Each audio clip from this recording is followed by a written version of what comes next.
You're listening to ayahuascapodcast.com. And those experiences 1000% are going to accelerate your development in that spiritual sense. The last thing that made me decide to go do ayahuasca, every human being I asked that did it, they said the exact same thing. It'll change your life. They didn't really say a ton more after that, but those words always came out. It will change your life. And 100% I can say the same. It changed my life. And for the better, for sure.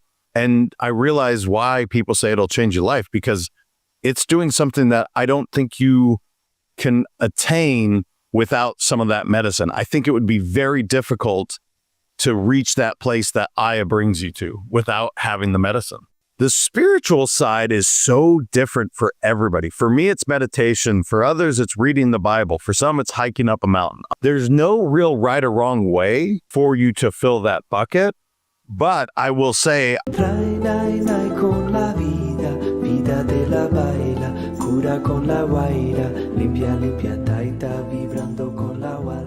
hi guys, and welcome to Ayahuasca Podcast. As always, we do the host Sam Believ. Today I have an interview with J.M. Ryerson. He is an entrepreneur, author, and performance coach with over 20 years of experience in building and leading companies. He is a co-founder and CEO of Let's Go Win, an organization dedicated to enhancing leadership, improving company culture, and helping teams achieve peak performance. As an international speaker and host of the Let's Go Win podcast, J.M. shares insights on leadership, mindset, and personal development. He has also authored several books, including Let's Go Win, The Keys to Living Your Best Life, which offers strategies for personal and professional success. We talk about JM's initial skepticism about ayahuasca. Is it a drug or a medicine? Overcoming fears of unknown, discovering spirituality through ayahuasca, seeing colors as a colorblind person during an ayahuasca ceremony, rediscovering connection to nature, importance of vulnerability, and importance of coaching. Enjoy this episode. This episode is sponsored by La Huayra Ayahuasca Retreat. At La Huayra, we combine affordability, accessibility, and authenticity. La Huayra, connect, heal, grow. Guys, I'm looking forward to hosting you. JM, welcome to the show. Sam, thanks for having me, brother. I appreciate it. It's great to be here, and I love your background. If no people can't see it, it's pretty awesome. Thank you. Yeah, it's a bit psychedelic, and there's this kind of vortex of galaxies, and I put myself in the middle of it. But it's just because there's mass behind it. I'm moving offices, so this it kind of covers it all up. Your background is nice too. That's actually what I'm heading to in my new office. Family photos and hopefully books I will write in the future. But for now, I've only started. So, JM. Tell us a little bit about your story. Obviously, we want to go into the ayahuasca, but what in your life brought you to this path of growth and improvement and now helping others? Yeah, that's a good question, man. I think when I go back to that big question, personal development, it actually started when I studied abroad. I was over in the Netherlands, and my sister, I think she gave me the Zen and the Art of Motorcycle Maintenance. I think if I remember that title correctly, probably Think and Grow Rich. And there was one other. And I just remember riding on the trains going, oh, dude, I love this stuff. And then after I graduated college, went into being an entrepreneur in the financial service world, which I don't know much about, Sam. Honestly, I was good at sales, leadership, and building teams. And in doing that, building teams, what I really was excited about was helping people grow and inspiring them to live their best life. And then after I ended up writing the first book, as you mentioned, Let's Go Win, I actually wrote that for my wife, and I have two kids, 18 and 15-year-old sons. It sent me on this path, which is now what Let's Go Win is, which is inspiring people to live their best lives. So it's just something that I like to do. I like to work on myself so I can show up as the best version of me. And I found that that's something that I'm passionate about helping others do as well. So that's what I ended up doing both personally and professionally. And it's just kind of a lifestyle at this point. Thank you for sharing. And you mentioned going abroad. How did that affect you, your ability to be more open-minded than, let's say, an average American? Yeah, it's a good question because I'm a kid from Montana. I was playing basketball in college. That's my passion. And when I blew out my knee for the last time, I kind of was like, well, what now? It's weird not being, the athlete. And so I decided to go study abroad. One of the best experiences I've ever had. And I strongly suggest anybody listening, if you have kids and they're able to do it, certainly do it, because it's a big world out there, Sam. As you know, there's so many amazing human beings and cultures and things to experience. And here's what's cool, man. When I went over, I actually ended up studying in Groningen in the Netherlands, and I lived in... It's a nice town. It is a nice town, brother. It's kind of smaller, but just, really beautiful people. I mean, gorgeous women. And, but anyway, I lived in these apartment complexes that were 3 stories. I think they're 3 stories high. And in each wing, you had people from Japan and Spain and all over Europe, all put together in this one, living space. And so every Sunday we would have somebody cook from their culture, their, whatever they were going to put on. So my roommate was Italian, and to just prepare that meal with him and watch him do it. And that was every single week we got to do that as a 21-year-old kid. So cool to see so many cultures come together. So it was an amazing experience. I strongly urge anybody, like I said, if you're studying, go study abroad, go abroad, broaden your horizons and see what else is out there. Yeah, traveling has been a big part of my journey as well. That's kind of what brought me eventually to Ayahuasca. Obviously, I had to travel all the way to South America to have that experience. So I know you mentioned that you've only worked with Ayahuasca, and it's been your first sort of psychedelic experience. Why? Because it was similar to me, but why was it this way for you, and why did you pick Ayahuasca? Yeah, it's one of those things that I was called to it, I guess. I had always put this ayahuasca thing as a drug, and I'm very drug averse, right? I'm like, no, man, that's not for me. No judgment if you do it. It's just not my thing. And somebody that worked for me, his name's Mark, and he's like, hey, bro, you really should go check out this ayahuasca thing. I know this group who, I know you're going to interview him, or you've talked to him, Brandon at One Heart. And I was like, all right, I'm not really into it, but thank you, Mark. I appreciate it. A couple years later, I actually end up moving to Florida, and there's a guy named Todd, and his son and my son are playing on the same baseball team. Well, sure enough, we're talking, and he mentions, hey, I'm actually going to go do this ayahuasca thing with One Heart. In fact, the CEO is my brother-in-law. And I'm like, okay, that's weird. That's twice. But I'm like, oh, cool, man. Have a good trip, Todd, whatever.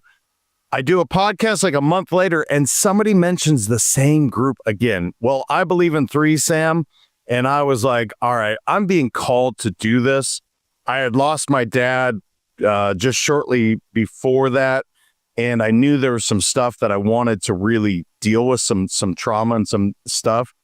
And so I finally said, you know what? I'm being called to it. I'm going to go do it. And it was funny, Sam, because I walked through, and there's, I think there was like 30 of us or around that area. And they're like, this is your first experience with the psychedelic? I'm like, yeah. They're like, dude, you're jumping right into the big leagues like straight away. And I said, yeah, man, it wasn't on my radar, but I'm really excited to experience it. And it ended up being pretty amazing, hard, but amazing at the same time. And I'm just so grateful that I did. And here's the other thing, Sam. I said I would never do it again. And I recently, in my meditations, I feel like I'm being called back. So I'll probably explore it again. And I'm excited to do so. Well, as I like to say, when it comes to ayahuasca calling, I generally tend to be a messenger as well. So just the fact that we're talking, consider it's one of the synchronicities, because that's literally ayahuasca podcast. That's kind of all we talk about. I think this ayahuasca skepticism is a very healthy thing. Like I personally had the same opinion. I was like, if you take any drugs, you end up under the bridge. Of course, now I know that there's drugs, there's medicines, but I ended up also jumping straight into the ayahuasca wagon, and I've only tried, mushrooms. And my approach is like everything that has 1,000-year tradition is probably safe to work with. Like they know what they're doing. But so you mentioned those, the calling, the skepticism. How did the calling? So the synchronicities, like generally they happen right before your first experience, and then a lot of them after. Have you noticed? Starting to notice those patterns, or like sort of universe or God sort of guiding you more clearly? I believe you might have mentioned, like seeing certain numbers and stuff like that. Can you talk about that? Yeah, I mean, so numbers have become a huge part of my world. And just before ayahuasca, and certainly since, it continues to come up. In fact, next Tuesday, I'm going to go meet with a numerologist to do a reading. So I really enjoy things that people would call, I guess, woo-woo. I'm into, man. Like, I don't care if you say this is science or not. If it works, I'm in. And so the calling with me, I really want to reconnect with Earth again in a way that I was able to with Aya. Here's the other thing. I'm colorblind. So I know that there's certain colors behind you. I can kind of tell. But when I was doing Aya, it was like, oh my God, dude, there was a whole new world that I had never experienced before. And I want to see it again. I want to experience it again. I feel like I'm ready to do that. So yeah, this connection to the higher power, to God, to, whatever your thing is, I'm feeling compelled to go see it because I'm having a lot of powerful visions and I want to put them all together. I want to understand it. And the other thing is just being out in nature, man. Like I said, I'm from Montana. I used to spend so much time barefoot in the ground, in the mountains. And now I do some of it, but not to the level that I did when I did the ayahuasca retreat. And I just feeling called to it. Yeah, it's interesting that you mention the colors, because I've seen colors on ayahuasca that don't exist in real life. Like it's such a strange feeling. So that's I guess how it feels to be colorblind and then see colors. So it's a really cool sort of side effect. Were you mentioned being woo-woo or spiritual. Were you spiritual before ayahuasca, or did it kind of come, or did it like boost your spirituality? Well, it certainly boosted it. And here's what's been interesting for me.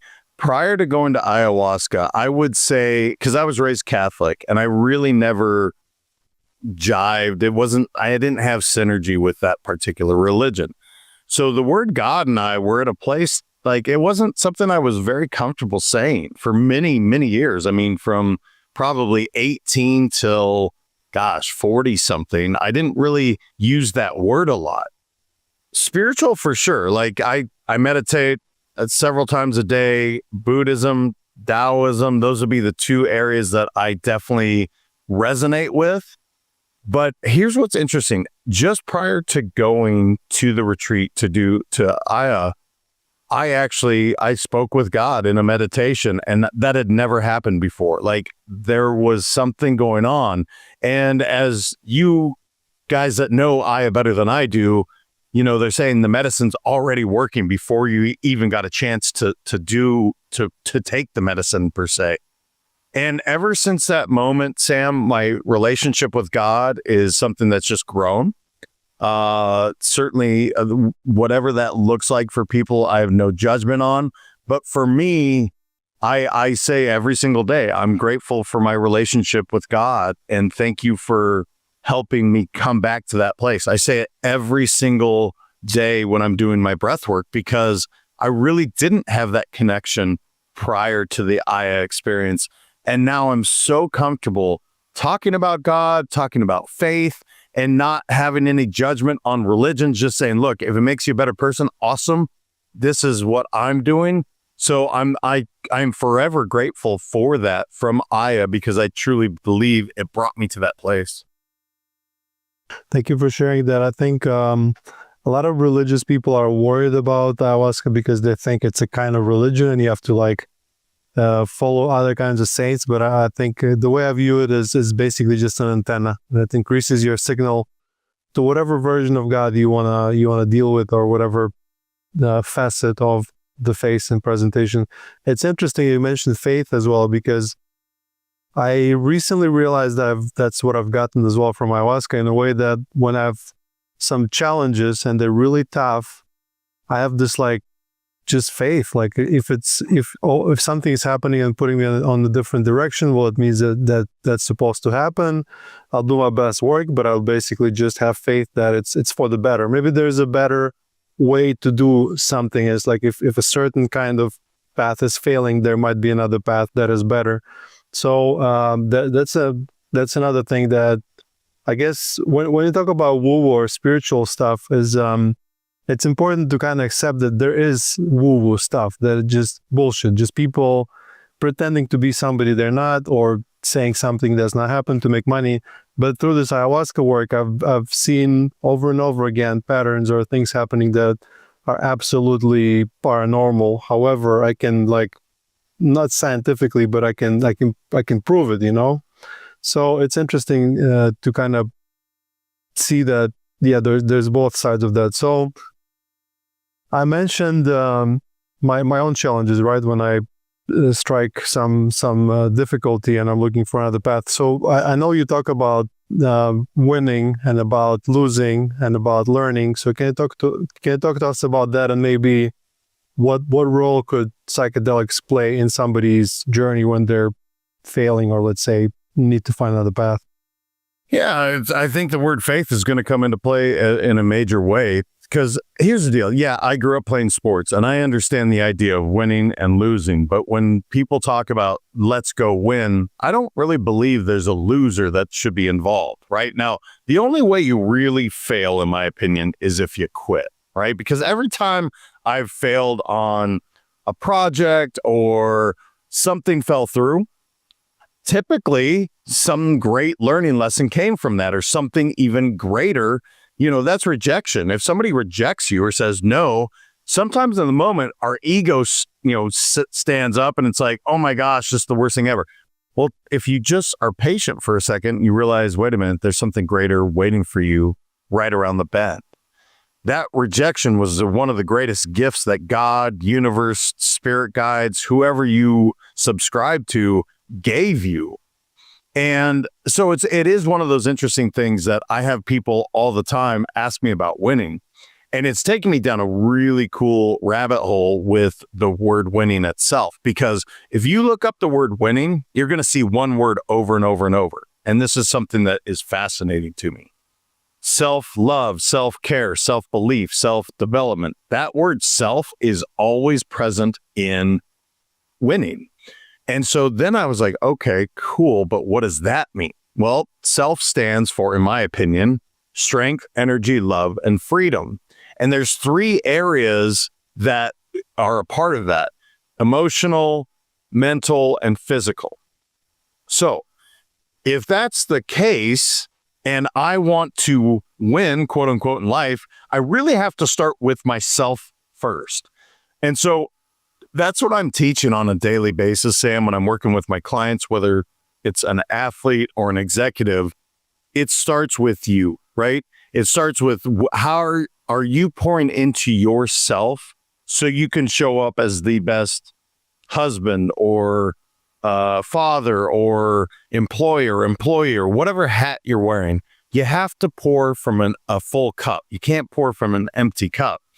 And so it's really taken me down a cool training keynote. This is what I'm delivering so often, is like, what are you doing for yourself?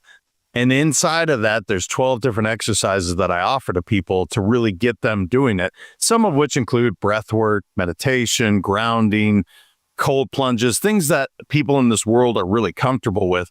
But for a lot of people, they've never even considered doing this. Now, to the question you asked about psychedelics and how it can help you, it opens up just like it does traveling, in my opinion, just like you started this episode off with. Why did you travel? What did you gain from it? To me, going and doing Aya opened up a whole new portal or world, and that I had lost at some point, or I'm sure it was there and I've lost it. And I love that connection because we are truly connected. Well, how does that help you in business? My gosh, now you truly have more empathy for those that you work with, maybe even for your own competitors. Now you have energy and alignment with people that you never saw before, all because of this medicine that unlocked your subconscious, or however the science, whatever that does, so that you can really see people in a different light. So I think anybody that chooses to do it, I think it's a powerful tool. I would also let them know, man, hey, buckle up. It is not for the faint of heart. It's not easy, in my opinion. And it's something that, like I said, I never thought I'd do again. And yet now I'm like, oh yeah, I can feel I really am interested in doing it again because I want that connection. So you mentioned emotional level, mental level, and physical level. And obviously, since you work with ayahuasca now, what do you think about adding another one, which is the spiritual? Have you, in your work with the medicine, have you touched that or felt the spirit? Yeah, no question about it. So it's interesting in the emotional, mental, physical. You're right. There is that part. And what I also coach people to do is take care of three things every single day. Take care of your mind, your body, and your soul. In my opinion, soul is spirit, spirit is soul. Kind of use them interchangeably. And it's such an individual thing for people, like mind, it's, you should be working on improving your mind, whatever that looks like, whether it's reading or a podcast or, just looking to really develop your mindset. Body, move the body, right? At the end of the day, whether you're lifting or you're playing pickleball or you're just yoga, whatever, man, we all know to do that. The spiritual side is so different for everybody. For me, it's meditation. For others, it's reading the Bible. For some, it's hiking up a mountain. Others, it's swimming in the ocean. There's no real right or wrong way for you to fill that bucket. But I will say Aya and those experiences 1,000% are going to accelerate your development in that spiritual sense. I don't think there's any way to avoid it. And here's why I believe that, Sam. The last thing that made me decide to go do ayahuasca, every human being I asked that did it, they said the exact same thing. It'll change your life. And I thought, oh, okay, that's interesting. They didn't really say a ton more after that, but those words always came out. It will change your life. And 100% I can say the same. It changed my life. And for the better, for sure. But I was so fearful going in about this drug thing. And I realized why people say it'll change your life, because it's doing something that I don't think you can attain without some of that medicine. I think it would be very difficult to reach that place that Aya brings you to without having the medicine. Yeah, it changed my life too completely, and in an interesting way. Like not overnight, like boom, I just realized something had changed, but it just like changed the direction of my life by just 1 degree. But I ended up in a totally different place. And here, I've heard hundreds of people told me that people that came through our doors also saying that it changed their life. You mentioned entrepreneurship. Obviously, you work with entrepreneurs. What would you say, to people that are afraid? I've seen like in Silicon Valley, they're now afraid of ayahuasca because a lot of CEOs end up like quitting or finding another path. Have you noticed that? Is there a fear for people that are driven for wrong reasons to maybe stop being driven or take another path? Have people taken other paths and found a different purpose because they've done Aya? 100%. Who cares? If that makes them happy, I think that's what we all want, right?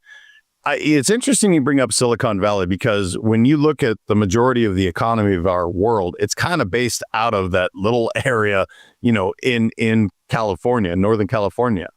Well, one thing that a lot of those CEOs, I can't say all of them, they typically are doing some form of psychedelics, or they're going to Nevada and doing, I'm failing on the name, but they're going and thank you. They're going to Burning Man.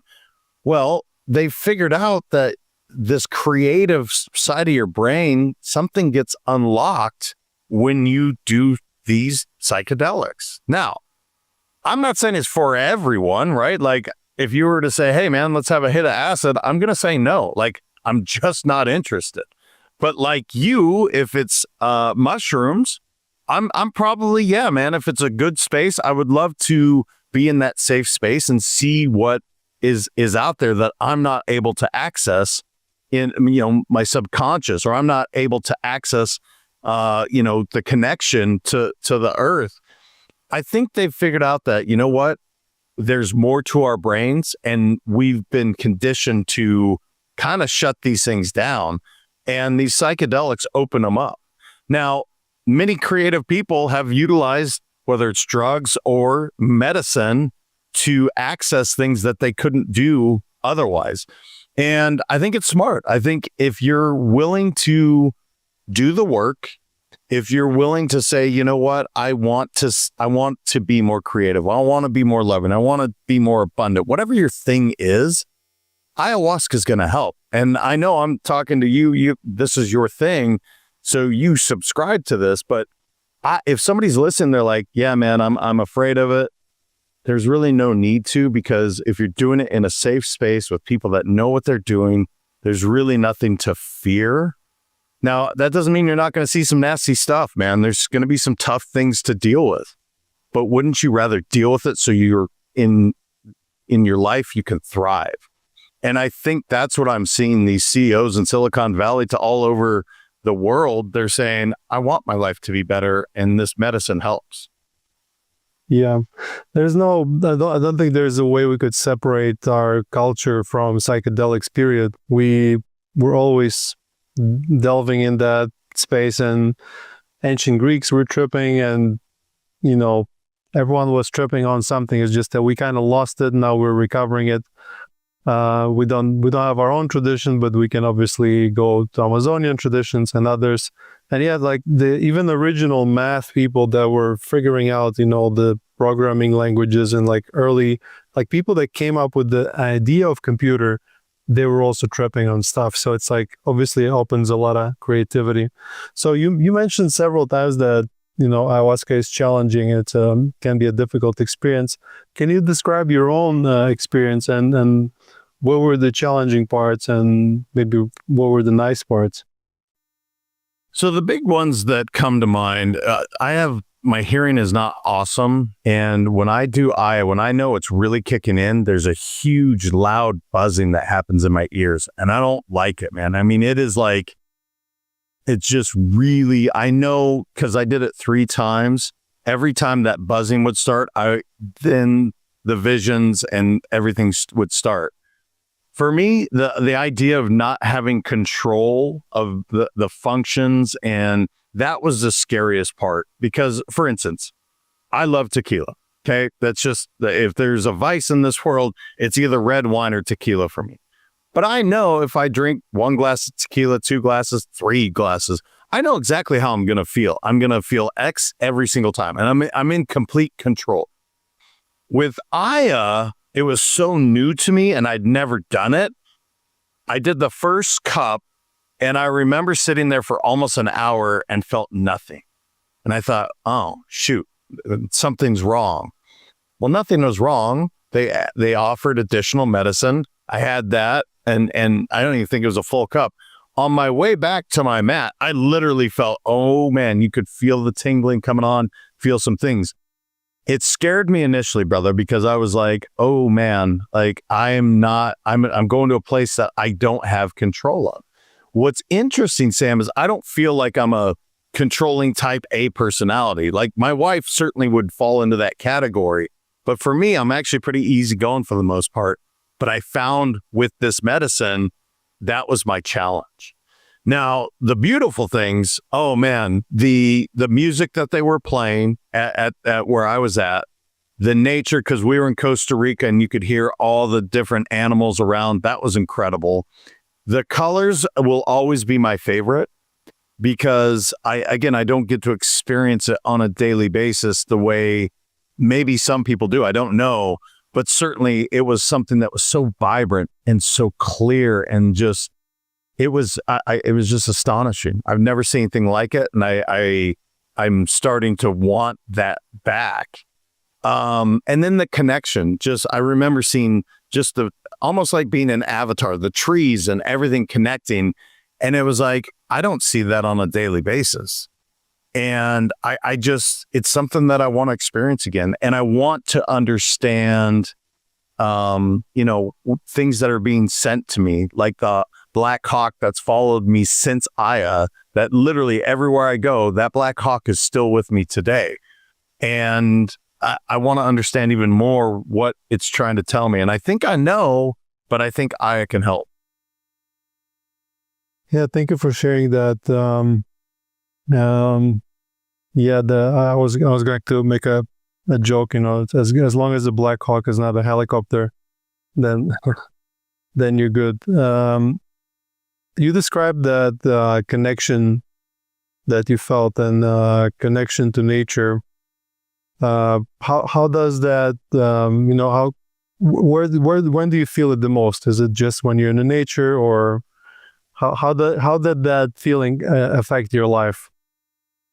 Yeah, so the last ceremony we did was during the daytime, and I actually went outside and I just laid on the grass, man, and I started writing a poem. I haven't written a poem since probably 5th grade when we had to do a haiku. Like, that's not something I do.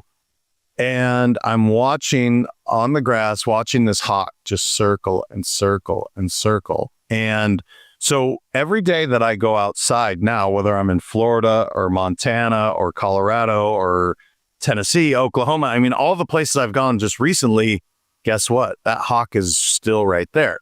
Now, I feel a connection to that Black Hawk in a way that, is a connection with my dad. I feel a connection, especially when I go outside and do my yoga and ground every single day. But I think the one thing that I'm missing is the vibrant colors. Until there's one meditation that I've been doing recently that I'll get close, but it's not quite the same.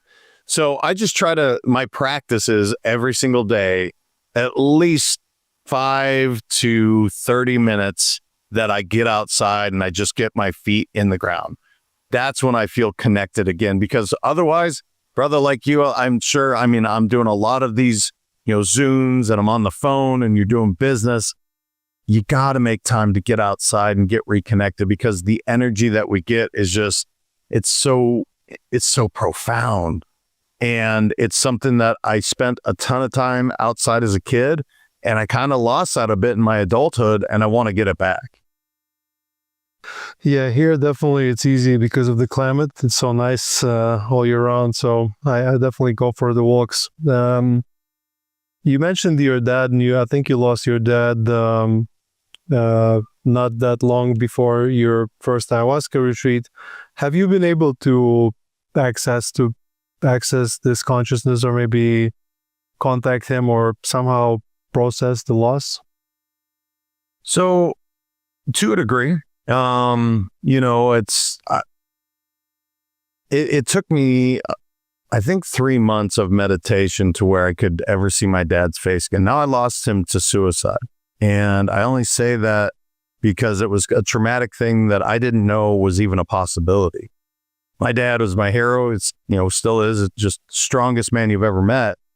And I didn't realize how much pain he was going through. And I'm a mindset coach, so that's even more difficult to be like, gosh, I just wish I could have helped.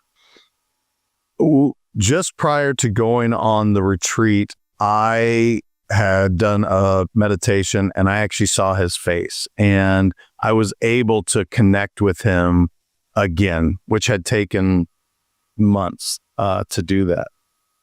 Since then, recently especially, I've been seeing him a lot in my dreams, and not that he's saying anything to me, but I'm seeing him. So I don't know, man. I'll never have the answers that I want, or at least I don't think I will, until I go to that other side. But I know that he's in a better place.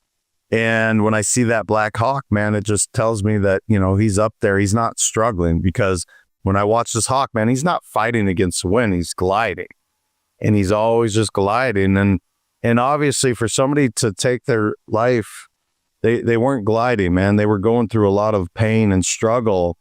And to see this Black Hawk not doing that, it just tells me that he's in a better place. Now, some people don't believe that, and that's okay. But it's, for me, it's given me a lot of peace and solace to know that he's found some peace and harmony, and hopefully he's up there fly fishing, just like, that was his love when he was down here. So, I don't know if I've been able to connect with him the way I want to, but I certainly continue to be open to it. Yeah, sorry for your loss, JM. The suicide is kind of rampant these days, and we get lots of people actually coming here that later on mentioned that they bought one-way ticket because they basically tried everything, and they say if this doesn't work, the ayahuasca specifically, they were going to finish it. And as far as I know, all of them are still live and kicking and better than ever before. It's kind of, it can be that sort of strong jump start when it comes to mental health journey. But yeah, in your career, you built teams. I just wanted to run an idea by you. We do private retreats, and once we had a group of board directors that came and did a retreat together. They're also like remote family members, cousins, etc. And it was pretty great. I was like, and you probably noticed that when you collect a group of people and they work with ayahuasca together and they share, they start to really bond really quickly. And I was like, what if we do a retreat specifically for like team building, instead of like taking people playing paintball together, bring them to a retreat and just like actually, I think, solidify the team. What do you think about that? Well, I think it'd be incredible, brother. Obviously, they're going to need to have that growth mindset to say, you know what, I'm willing to go through this experience, because that takes a lot of trust, for team members to truly be that vulnerable. But I will say, any company or team listening, if you want to take it to the next level and you want to accelerate it, 1000%, this is an accelerant to everything that you're going to do. And as you said, you now can relate and bond about something so much bigger than, not that paintball is bad or not that doing games is bad, but this is deep work. And when you do deep work, now you're connecting at a much deeper soul level, to where you and I are brothers for life, man. It's like we went through an experience that no one can take away from us. No matter what happens in the outside world, we can always go back and remember those times together. So yeah, I mean, dude, I think it's a fantastic idea. I think any companies or teams that are open to it, you're going to have great results, but they're going to have to definitely have a growth mindset and trust one another enough to say, yeah, this is something that we should do. So how do they get that growth mindset? Obviously, I believe I have it. You have it. How does one adopt it, even before drinking ayahuasca? It's a good question, because I would say I do have a growth mindset, and yet I have a fixed mindset in certain ways too, right? It's something that I'm constantly working on every single day. I think Carol Dweck, when she wrote the book Mindset, she unlocked this idea that there is a fixed mindset and a growth mindset, and one is certainly more productive, more attractive if you want to live your best life. So for me, when she put the words around what having a growth mindset is versus a fix, I got to say, man, it changed the way I talk to my kids. It changed the way I look at failures, again, quote unquote. And I think she absolutely nailed it. So it's one of those books that I read often, probably once every year or two, just to remind myself. And it's something that you're going to have a growth mindset in many, many ways, and you'll catch yourself having a fixed mindset, and that's okay. That's very human of you. Just continue to work on it, continue to evolve. So yeah, it's been an ever evolving journey, man. I don't think it's ever going to stop, but I certainly love the idea of always being open to new ideas and to meeting new people, because I remember, Sam, at one point I said, I have enough friends. You know how stupid that is? I was 27 or 28 years old. There's 8 billion people, And at some point I said, you know what? I have enough friends. That's how closed-minded I was at that moment. I'll never meet all of the people I want to in my lifetime. There's just so many amazing people out there, but you got to be willing to do it. So I just hope that people open their minds to it and say, yeah, there's a cool big world out there and I'd love to experience it. Yeah. So on that note, can you talk to us about the Let's Go Win philosophy? What is that?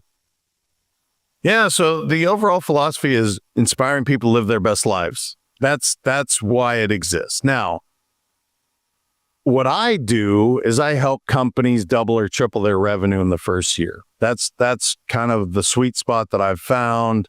And I do it doing really basic things. I help companies get real clear on what their values are, how you behave, what are your goals, are you in alignment, do you have the right people on the bus, in the right chairs?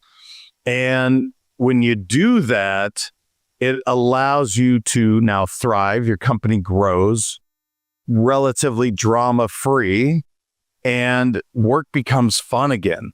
So what it's really ended up being, Sam, is, for instance, I work with some dental practices because dentistry has the highest level of suicide of any occupation. And the reason that they hire me is because they want to double or triple their revenue. Okay, cool, let's do that. But the reason that I want to work with them, I'm excited, is because we get to work on the mental health side of things.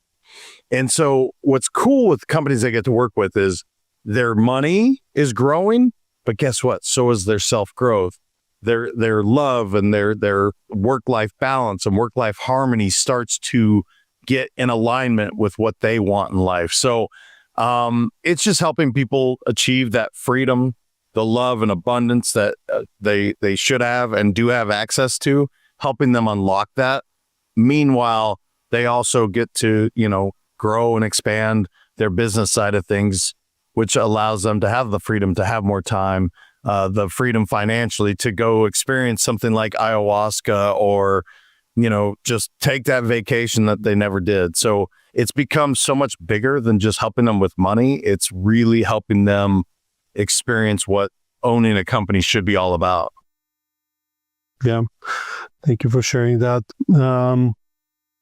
So you obviously coach those people and, who needs a coach? And I have a coach personally. I work with, I have a coach and I have a mentor kind of persona in my life as well. But for people that don't have a coach, or for higher level people in business who also maybe are thinking about having a coach, when should they get one? And is there ever a time where, it's not recommended?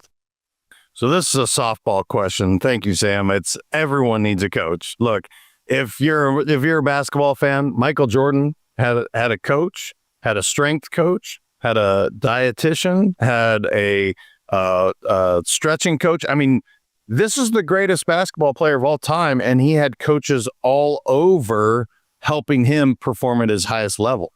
Well, if that's good enough for the greatest basketball player of all time, I think it's great enough for all of us that we need a coach. And here's why. If you and I look in the mirror, we see a certain, we see the reflection. It may or may not be the way that it actually looks to the rest of the world. And the other example is, if I leave a voice message, I think my voice sounds a certain way. When I listen back to it, brother, oh my gosh, it sounds so different. Well, that's what a coach is going to be able to help you with, is how you're showing up in the world. They're going to see your blind spots, because the sad truth is, Sam, we will lie to ourselves. We will let ourselves down all the time. But if you have a coach, they're there to make sure that you're keeping accountable to your word, helping you really thrive in whatever endeavor you're pursuing. So everyone should have a coach at all times. And by the way, never hire a coach without asking them if they have a coach, because we all need it. We all have that blind spot or those flat sides. And that's what a coach is really there to do, is help you see it, help you get better, cheer you on in that journey. And, I hope that everyone does find one, because life is just better when you have somebody on your side rooting for you, really helping you along the way. So I hope everyone finds a coach or certainly a mentor. Even if you can't afford it, find somebody that's lifting you up and is making you really, strive to be a better person. Yeah, great advice. So you wrote 3 books. Obviously, you mentioned after drinking ayahuasca, you're also now doing poetry. So the next one is probably going to be a poetry book. But talk to us about your 3 books and which one should people absolutely read first? Oh man, that's a good question. It's like picking between your kids. I would say read Let's Go Win. That book is, if you were to hop on a flight in New York and you were to land in LA, you would have finished the book, and it was an easy read that you were able to get at least 3 big ideas from each chapter. So there's 12 chapters. That's the first book. That's the orange one, Let's Go Win. Champions Daily Playbook, I wrote that because, again, I told you I'm from Montana. For people to work one-on-one with me, sometimes when I say my fee, I'm like, gosh, I want more people to be able to work with me. That's why I wrote Champions Daily Playbook. It literally lines out how I coach people. And if you set a goal in 90 days, if you set that goal and follow the book every single day for 90 days, you'll hit the goal. So that's probably the most practical, usable guide. That's more like a journal. And then the last one, Upgrade, that was really one I wrote because you know what I realized, Sam, is nobody likes change. People, by and large, people don't like change. They resist it. But everybody loves to upgrade, brother. We upgrade our cell phones every year. We love getting upgraded on the plane, or the car rental or the hotel. It's the same damn thing. It's a change, but you're just making an upgrade. And so that is one that if you're struggling with change, I would say take a look at Upgrade because it challenges that thought to say, I don't like change. Cool, don't change. There's nothing wrong with you, but maybe you want to upgrade. And thank you for asking, man, because writing those books was a lot of work and something I enjoyed, and I hope other people can enjoy it and get some value from it. Same as you said once that, I'll never do ayahuasca again, and now you're contemplating it again. You also say, this is hard to write books. I'll probably never do it again. You never know. Last question I want to ask you. You talk about vulnerability in the growth journey, and as opposed to like Let's Go Win, that's a very sort of winning, losing, but more about like emotional vulnerability in the growth journey. Can you talk a little bit about that? Yeah, actually, the first chapter of Let's Go Win is vulnerability because it's the most profound lesson that I learned as an executive. If you want to be an amazing leader, just let people in. People will follow you to wherever you're going, man, if you truly let them in. If you put on a facade and a show, people don't buy that, man. And it's really not a good way to go about life. So what I say in there is, look, masks that we start to put on at some point in our life, take that stuff off, man. Masks are meant for parties. It's not meant for real life. When you can take those masks off and truly show up as that naked, vulnerable self, that's when life becomes really, really easy. And I know it's a scary idea because, look, I was taught boys don't cry. That was my entire childhood, is that boys aren't supposed to cry and you're supposed to stuff that stuff way down. Well, what happens if you do that? It ends up blowing up in some volcanic burst of chaos. It's not good, man. So allow yourself to be vulnerable. Show people, let them, see under the kimono and know that you're going to be okay. Will some people take advantage of you? Maybe. But you'll know those are the wrong people anyway. So, yeah, man, I appreciate you asking that. And I hope the people listening are truly open to it because it is so beautiful and free when you could truly just be your vulnerable self, because it allows you to take all the energy and focus on something positive instead of looking a certain way, sound a certain way. Yeah. We talk a lot about vulnerability at Lawara because when people come and we put them together and they start sharing, there's this resistance. So I asked them, take off your masks and become yourself. And through that vulnerability, connections start to be created, because otherwise people think like, everyone is perfect, I'm the only one flawed, so therefore they can't connect to each other. It's like almost these masks is like plastic, they slip over, they can't be that friction, that rawness. So vulnerability is incredibly important, and that kind of helps people at the retreat to also heal through the group healing, because not all of it is ayahuasca, it's also the group healing itself. JM, thank you for this episode. I think it was really entertaining and very valuable. I've definitely learned a few things. Where can people find more about you, or maybe if they can afford it, get you as a coach, or maybe where? Yeah, thank you, brother. Anywhere you look up Let's Go Win, I'll pop up. But I'd say go to letsgowin.com. Lots of free resources there for you.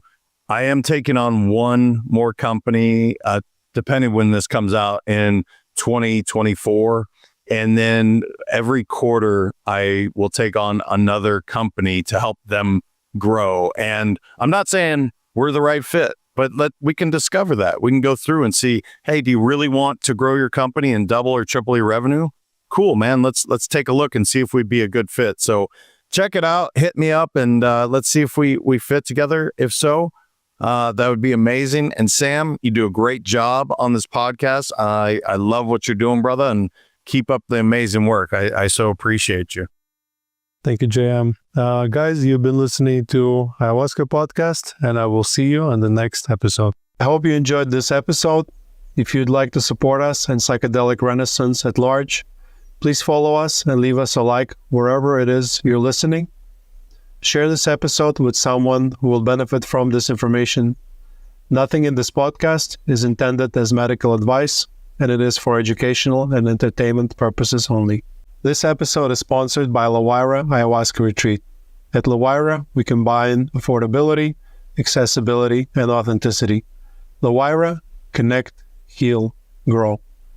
Guys, I'm looking forward to hosting you. Con la vida de la baila, cura con la guaira, limpia, taita, vibrando con